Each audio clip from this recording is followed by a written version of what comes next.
తెలుగు ఎలా నేర్చుకున్నారు ఎస్పెషలీ? తెలుగు నేర్చుకోవడం అంటే నాకు తెలుగు అన్న భాష ఉందని ముందు అసలు ఐడియా లేదు. ఫిన్లాండ్ లో అదే ఇండియా ఉంది, అంటే ఇండియాలో ఏ భాష మాట్లాడతారో అసలు ఏం ఐడియా లేదు. బ్యాడ్ న్యూస్ మాత్రం తెలుసా? బ్యాడ్ న్యూస్ గురించి విన్నాం. సో అదే మా ఆయనతో కలిస్తే అప్పుడు నేను ఆయన్ని అడిగాను, అదే ఇండియాలో ఏ భాష మాట్లాడతారని. ఇప్పుడు తెలుగు అని చెప్పారు. ఆ తర్వాత నాకు ఇంట్రెస్ట్ పుట్టింది, ఈ తెలుగు అంటే ఏంటి, నేను ఎప్పుడు కూడా వినలేదు. అలా ఇంట్రెస్ట్ పుడితే ఆ తర్వాత నేను కనుక్కున్నాను ఈ తెలుగు ఎలా నేర్చుకోవాలని. లక్కీగా అక్కడ మా హెల్సింకి యూనివర్సిటీలో ఒక ప్రొఫెసర్ ఉన్నారు, అదే చాలా పెద్ద ఆయన. నేను ఆయన దగ్గరికి వెళ్ళి అడిగాను, అదే ఇప్పుడు నాకు తెలుగు నేర్చుకోవాలని ఉంటే మీరు ఏమైనా హెల్ప్ చేయగలరా అని. ఆయనేమో సరే, మా యూనివర్సిటీలో 1960s లో ఒక్కసారి ఒక తెలుగు బేసిక్ కోర్స్ అయింది. అప్పటి నుంచి నా షెల్ఫ్ లో ఒక తెలుగు గ్రామర్ బుక్ ఉంది, ఒక ఎక్సర్సైజ్ బుక్ ఉంది. ఇన్ని సంవత్సరాలు ఎవ్వరు అడగలేదు, కానీ ఈ బుక్లు ఉన్నాయి, నీకు కావాలంటే తీసుకో, నేర్చుకో. అలా ఆ బుక్లు ఇచ్చారు. చాలా చాలా మంచి జరిగింది ఆ బుక్ ఇవ్వడం వల్ల. నేను అంత నేర్చుకున్నాను, చదువుకున్నాను. బుక్స్ చూసి నేర్చేసుకున్నారు? బుక్స్ చూసి నేర్చుకున్నాను. మీ సార్ దగ్గరికి 1960లో ఆ బుక్ ఎవరో ఇచ్చారు? 1960s లో. Oh my god, he's from Finland only? From Finland. Okay. So మన తెలుగు కల్చర్, మన భాష, మన యాస ఎంత గొప్పది అనటానికి రైతా చెప్తున్న ఒక ఎగ్జాంపుల్ ఇది. నిజంగా చాలా చాలా సంతోషించాలి. ఎందుకు అనంటే తను వెళ్ళి వాళ్ళ యూనివర్సిటీలో ఒక సార్ని అడిగితే 1960లో తన గ్రంథాలయంలో ఉన్న 2 బుక్కులు ఇవ్వటం వల్ల తను ఆ లాంగ్వేజ్ నేర్చుకుంది.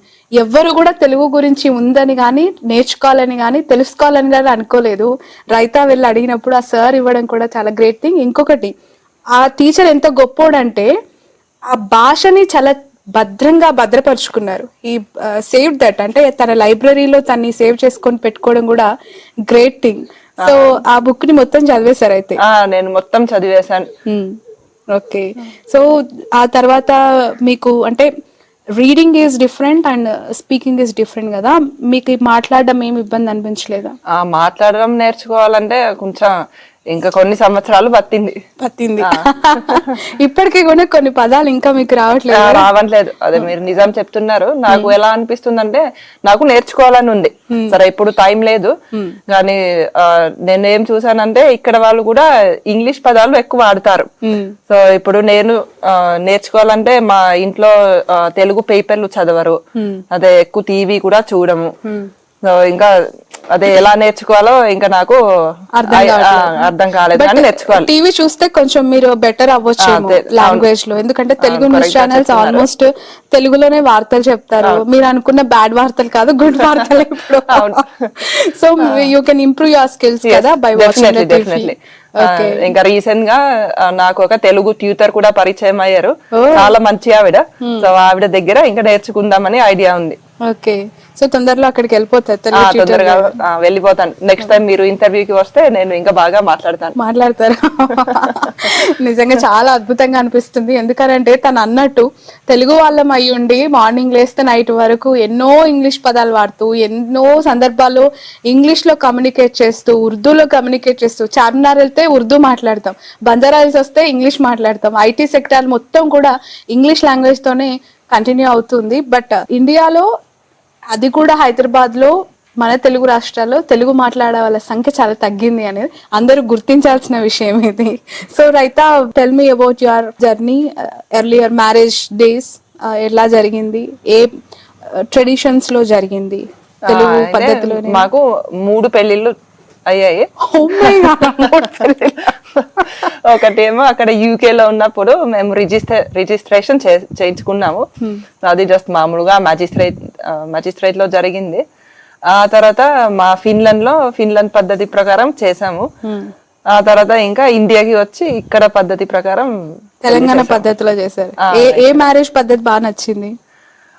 అయితే అదే చాలా డిఫరెంట్ గా ఉంటాయి. అదే ఫిన్లాండ్ లో ఇప్పుడు మీరు సెరెమనీ చూస్తే ఒక 20 నిమిషాలు ఆ చర్చ్ లో ఒక బ్లెస్సింగ్ తీసుకుంటాం, ఆ తర్వాత ఒక రిసెప్షన్ ఉంటుంది, ఆ 2 ఉంటాయి. ఇక్కడ అయితే చాలా ఫంక్షన్స్ ఉంటాయి. ఈ ఎదురుకోలు, మెహందీ, మళ్ళా పెళ్లిలో రకరకాల చిన్న చిన్న ఫంక్షన్. పెళ్లిలో ఇక్కడ పెళ్లి కొడుకు పెళ్లి కూతురు ఫంక్షన్లు ఉంటాయి. మళ్ళా ఆ సెరమనీలో నాకు మెయిన్ సెరమనీలో ఆ ఫంక్షన్స్ పేర్లు నాకు గుర్తులేవు, కానీ దాంట్లో కూడా చాలా చాలా ఉన్నాయి. ఈ కన్యాదానాలు అవన్నీ ఉంటాయి. మీ మదర్ ఫాదర్ అందరు ఇక్కడికి ఆ మ్యారేజ్ కి అటెండ్ అయ్యారా? కంప్లీట్ గా ఈ ట్రెడిషన్స్ ని ఫాలో అయ్యారా? వాళ్ళు కూడా వచ్చి కంప్లీట్ గా ఫాలో అయ్యారు. ఓకే. ఇక్కడ ప్రదీప్ గారి ఫ్యామిలీ ఏమీ అబ్జెక్షన్ చేయలేదా మీ పెళ్లికి సంబంధించి? ఫిన్లాండ్ అమ్మాయి మన తెలుగులో లేరా, తెలంగాణలో లేరా అని చెప్పి, ఎందుకో ఇంగ్లీష్ అమ్మాయి అని ఏం అడగలేదా? వాళ్ళకి అయితే ఒప్పుకోవడం చాలా ఈజీ అయింది. ఎందుకంటే మా ఆయన వాళ్ళ అమ్మమ్మ గారు, మా అత్తగారు వాళ్ళ అమ్మ ముందే జాతకంలో చూసారట, ఇలా ఈ అబ్బాయికి ఒక ఫారెన్ ఆమెతో పెళ్లి అవుతుందని. నాకు మా ఆయనకి పరిచయం అయ్యే ముందే ఓకే, వాళ్ళు ఆ జాతకంలో చూస్తే వాళ్ళకి ఇంకా ఆ తర్వాత ఏ ప్రాబ్లం అనిపించలేదు. ఓకే, సో వాళ్ళు దాన్ని ఫాలో అయ్యారు, మీరు తనని ఫాలో అయ్యారు. అంతే అంతే. సో మీరు బిలీవ్ చేస్తారా జాతకాలని? జాతకాలు అన్ని అదే నాకు ఎక్కువగా తెలియదు. అదే నమ్మే వాళ్ళు నమ్ముతారు, నేను జాతకాలు లేకుండా కూడా హ్యాపీగా ఉంటాను. ఓకే. ఫిన్లాండ్ లో అలాంటివి ఏమైనా ఉండేనా? అంటే ఫిన్లాండ్ లో ఏమి లేవు, ఉండవు. Okay, okay. సో ఇక్కడ సిటీకి దూరంగా కన్సూమర్లు ఎక్కడ కూడా ఇల్లు మనుషులు కనిపించట్లేదు. ఎలా ఇక్కడ లైఫ్ లీడ్ చేస్తూ ఉన్నారు మీరు? పొద్దున్న నుంచి నైట్ వరకు మీ లైఫ్ స్టైల్ ఏంటి ఇక్కడ? అంటే ఇప్పుడు నేను ప్రస్తుతం అయితే మా చిన్న పాపతో ఇంటి దగ్గర ఉన్నాను. ఇక్కడ మెయిన్ గా మా పాపని చూసుకోవడం, ఇంటిని చూసుకోవడం, ఇక్కడ మా పని వాళ్ళు ఉంటారు, వాళ్ళు ఏం చేస్తున్నారో చూడడం. పాప పడుకుంటే నేను ఆఫీస్ పని చేస్తాను. Working from home. ఓకే. తర్వాత మా పెద్ద పిల్లలు స్కూల్ నుంచి వస్తే కొంచెం వాళ్ళతో ఏదో ఒకటి చదివించడం, లేకపోతే మా బాబుతో చెస్ ఆడడం, కబడ్డీ ఆడడం, అలాంటివి. స్పోర్ట్స్ బాగా ఆడతారా? స్పోర్ట్స్ అయితే నేను కొంచెం ఏదో ఎక్సర్సైజ్ చేస్తాను, మా బాబుతో అప్పుడప్పుడు కొంచెం ఆడతాను. Okay, okay. పిల్లలు ఏం చదువుతున్నారు? మా పెద్ద పాప ఇప్పుడు 11th లో ఉంది, రెండో పాప 10th, మా బాబు 7th. మా చిన్న పాప ఇంకా స్కూల్ కి వెళ్ళలేదు. ఓకే. సో మీరు అడాప్ట్ చేసుకున్నారు ఇండియాని, ఈ తెలంగాణ కల్చర్ అంతా కూడా ఇష్టపడి మీరు వచ్చేసారు. చాలా ఇష్టంగా మీరు మీ లైఫ్ ని ఇక్కడ లీడ్ చేస్తున్నారు. వెరాజ్ రేపొద్దున మీ పిల్లలు నేను ఫిన్లాండ్కి వెళ్తా, నేను యూకేలోనే సెటిల్ అయిపోతా అంటే వచ్చి ఇన్ ఐడియా అంటే పంపిస్తారా ఇష్టంగా? ఎందుకు వద్దు ఇక్కడే బాగుంది అంటారా?